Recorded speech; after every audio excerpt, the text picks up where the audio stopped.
లక్షల కార్మికుల కోలాటమా ఓ శ్రీకాకుళమా. కార్మికుడి కన్నీటి వీడ్కోలు ఈ సుందరపు సిక్కోలు. పని, కష్టం, కృతజ్ఞత అనే 3 పర్వతాల జీవితమే శ్రీకాకుళం గాని మన ఉత్తరాంధ్ర గాని. అలాంటి శ్రీకాకుళం ఉమ్మడి జిల్లాలో మనకి అరకు నియోజకవర్గానికి, పాలకొండ నియోజకవర్గానికి జనసేన అభ్యర్థి ప్రచారం కోసం భారతీయ జనతా పార్టీ అభ్యర్థి శ్రీమతి కొత్తపల్లి గీతా గారి అభ్యర్థిత్వం కోసం ఎంత ఆదరపూర్వకమైన స్వాగతం పలికిన మా అన్నదమ్ములందరికీ, మా ఆడపడుచులందరికీ, ముఖ్యంగా మా పెద్దలకి, మా ఆడపడుచులకి, యువతులకి, ప్రతి ఒక్కరికి హృదయపూర్వక నమస్కారాలు. దారిలో వస్తా ఉంటే తారక రామారావు గారు రాసింది నాకు అందించారు. సిక్కోలు 6 ప్రాణాలని, ఉత్తరాంధ్రకు సంబంధించింది. మీకు తెలుసు కదా, నాకు ఉత్తరాంధ్ర అంటే పంచ ప్రాణాలు. నాకు ఉత్తరాంధ్ర యాస, భాష, ప్రాంతం గుండె కదిలించేస్తుంది. అరకు, పాడేరు ఈ ప్రాంతాల్లో తిరిగిన వాడిని, కష్టాలు చూసిన వాడిని, ఏఓబి బార్డర్లో తిరిగిన వాడిని, యువత కడుపు మంట తెలిసిన వాడిని, ఉపాధి అవకాశాలు లేక వలస వెళ్ళిపోతా ఆ కడుపు మంటను అర్థం చేసుకున్నవాడిని.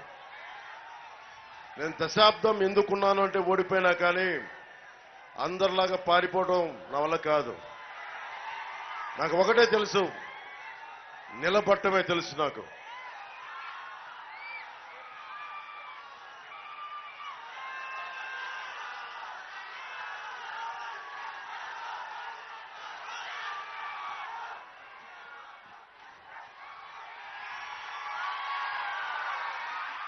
మీకోసమే తీయించేశాను.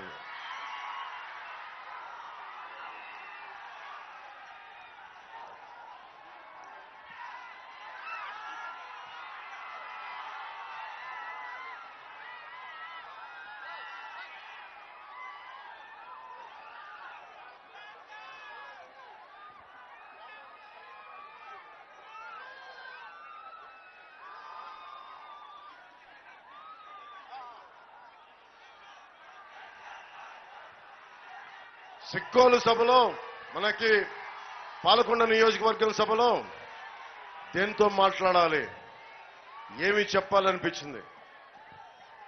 ఇక్కడ ఆట, పాట, కళ, కథ మనకి గుండె ఊపేస్తుంది, కథను తొక్కించేస్తుంది.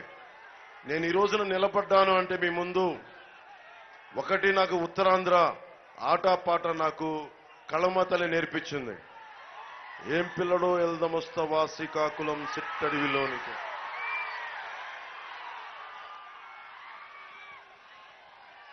బై బయ్యే బంగారు రమణమ్మ.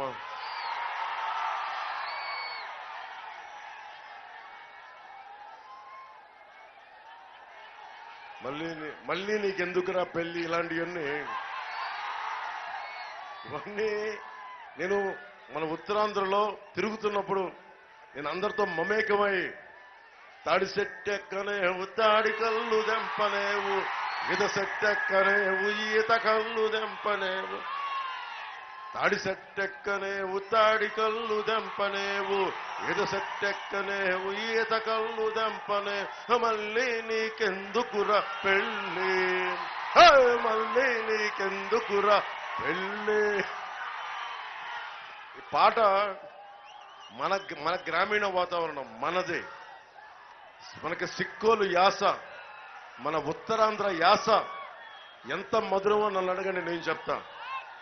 తెలుగు సినిమాలో ఉత్తరాంధ్ర యాస పెట్టాలా లేదా అని అందరూ ఆలోచిస్తూ ఉంటారు.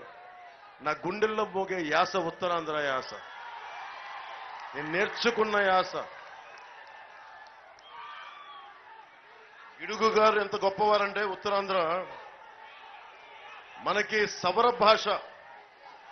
ఆయన సవరలు కొంతమంది భూస్వాములు దోచేస్తున్నారు వాళ్ళని. సవర డిక్షనరీ కనిపెట్టాడు ఆయన. తెలుగుని వాడుక భాషను చేసిన గిడుగు రామ్మూర్తి గారు సవర భాషకి డిక్షనరీ కనిపెట్టిన మహానుభావుడు. అలాంటి మహానుభావులు ఉన్న నేల ఇది శ్రీకాకుళం, ఉత్తరాంధ్ర. శ్రీ మనకి ఒక్కొక్కళ్ళు మహాపండితులు, ఉద్దండులు, వాళ్ళందరినీ చూసి నేర్చుకుంది మన నేల కోసం పనిచేయటం.